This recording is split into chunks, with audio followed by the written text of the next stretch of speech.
We spend our whole lives wondering about the big questions. But what about the last question? What really, truly happens in our final moments? I'm not talking about the clinical stuff, but the deep stuff.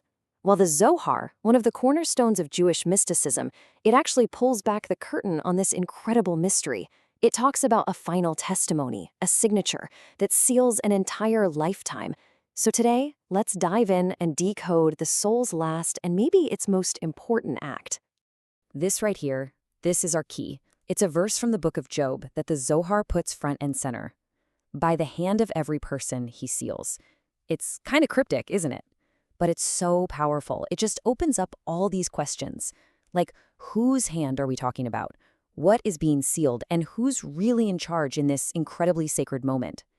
This verse is our launchpad. Let's see if we can unravel it together. The Zohar asks us to imagine something really profound. Picture that final day. But it's not about fading away. It's about everything coming into sharp, crystal focus. Time itself starts to slow down, to warp. The noise of the world just recedes. And in that quiet, a whole new level of awareness kicks in. The Zohar calls this the Great Day of Judgment. But you've got to forget any ideas of a judge in a robe. This is intensely personal. It's an internal moment of reckoning with absolute, undeniable truth. Okay, so let's shift from that big cinematic scene to what's happening on the inside, because the Zohar says something really important. The soul does not leave alone. Its journey starts with some very specific arrivals, 3 celestial emissaries who show up to mark this transition. The very first thing that happens is, wow, it's a direct encounter with the Shekhinah, the indwelling, immanent divine presence. The mystics actually point to the verse, "For no person can see me and live," which suggests that this ultimate, unfiltered revelation is saved for this exact moment, this threshold between worlds. It's finally seeing what was always there, just veiled from us. And it's the Shekhinah who brings these 3 emissaries along. So, how many emissaries? The Zohar is super specific. There are 3. And that number is no accident. It's deeply symbolic. It represents a complete, balanced system. And get this, they're not there to drag the soul anywhere. They're there to act as witnesses, as pillars for the cosmic truth that's about to be unveiled. And this is where the Zohar completely flips the script on what we think of as judgment. The common fear, right, is of some kind of grim reaper or angry angels coming to point out everything you did wrong. But the Zoharic truth? Totally different. These aren't external accusers. They're internal facilitators. Their whole job isn't to condemn you, it's to help your soul reach its own final state of clarity. They're assistants in your own process of truth.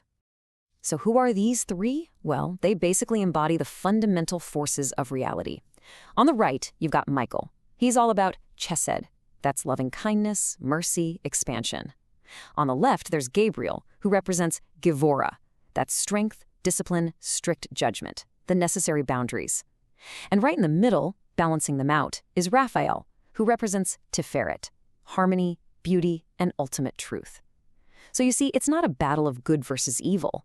It's a complete spiritual system designed to evaluate a life in its beautiful, complex entirety. All right, so the 3 emissaries are present. The stage is set. And now, the main event begins, the life review. But this isn't like watching a movie of your greatest hits and misses. Oh no. The Zohar describes something way more real, more alive. It talks about the unfolding of an ethereal scroll. Just try to picture this for a second. A scroll made not of paper, but of pure light. And it starts to unroll right in front of the soul's awareness. And on it, written in these glowing, living letters, is everything. Every single action, every single fleeting thought, every word you ever spoke, whether in love or anger. It's all there. It's the complete, unedited director's cut of your life. Nothing left out. And here, my friends, is the absolute game changer. This comes from another mystical text, the hidden Midrash. It says that it's not the angels reading the scroll to you. It says, my soul itself comes and bears witness about everything I have done. Think about that. This whole thing is a process of self-testimony. Your soul is the witness. Your soul is the one that looks at this record and confirms its accuracy. It's you and only you who can truly verify the life that you lived. And this scroll, it's not just black and white. It's written in a kind of divine, color-coded language. Each color reveals the spiritual DNA of the action. Black letters, they're tied to Malchut, the physical world. They just show the raw deed, what happened. White letters signified chesed, kindness. These mark moments where the soul can confess, can align with compassion. Red letters, that's gevura, strict judgment. That's the pure cause and effect, no sugarcoating. And then you have green letters, representing tiferet, the balance point, showing how an act lines up with ultimate absolute truth. Okay, to really get this, we have to talk for a second about the Sephirot. What are they? Think of them as the 10 fundamental attributes of God, the channels through which all of reality flows. They're like the source code of creation. So when your life is being reviewed, it's not being compared to some arbitrary human moral code. It's being held up against the very blueprint of reality itself to see how it aligns. So, if the Sephirot are the blueprint, how does this review process actually work? I know it sounds super mystical, but the way it's described is incredibly structured, almost technical. It's less like a dream and more like a cosmic system audit. So let's break down the mechanics of how this all goes down. Let's just walk through the data flow here. Step 1, it all starts in Malchut, our physical world. That's the input device where every single action gets logged. Step 2, all that data gets funneled up through Yesod, the foundation, to be reviewed. Step 3, the soul first gets to see this record through the lens of chesed, of kindness. This gives it the space for confession, for seeing things with compassion. Step 4, then the lens of gevura kicks in for a strict accounting, no excuses, just pure cause and effect. And finally, Step 5, it's all balanced on the central pillar of tiferet, to see how the life as a whole aligns with capital T truth. To kind of bring this ancient idea into our world, let's try a couple of analogies. For anyone who's a gamer, you know that end of game summary screen, the one you can't skip? It shows every choice you made, every point you got, every failure, and you have to hit confirm to accept it. That's what this is like. Or for the tech folks out there, imagine a complete system audit log is presented, an unchangeable record of every single transaction. And before the system can close out, the user, and only the user, has to provide their unique, irreversible cryptographic key to sign off on it. And that final cryptographic key, that confirm button, well, that brings us right to the climax of this whole thing. We've met the emissaries, we've seen the scroll, we've gone through the audit. Now we finally get to the heart of the mystery. What is that final signature all about? So let's just ask it one more time. After this complete, total, soul-bearing review, where you yourself are the main witness, what does it mean to sign? What is this final act of sealing? Okay, first, let's be crystal clear about what it is not. You are not signing a confession to be handed to some external judge. You are not pleading guilty in a celestial courtroom. The entire process we've just talked about has been radically internal, right? A conversation between your soul and your life.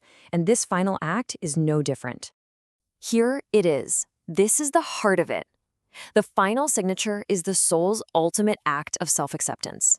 It's that moment when the soul looks at the complete, unedited record, the good, the bad, the beautiful, the ugly, and says, yes, that was me, this is my truth. It's a final, undeniable alignment with its own story. It's taking complete and total ownership.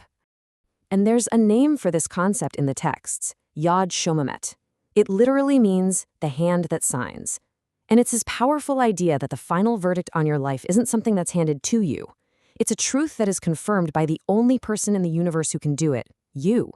Your soul seals its own record. And thinking about it this way, it just changes everything. It transforms the end of life from what could be a moment of absolute fear into the ultimate moment of empowerment. In that last clear moment, you are not the defendant. You are the final author. You are the final authority on your own story.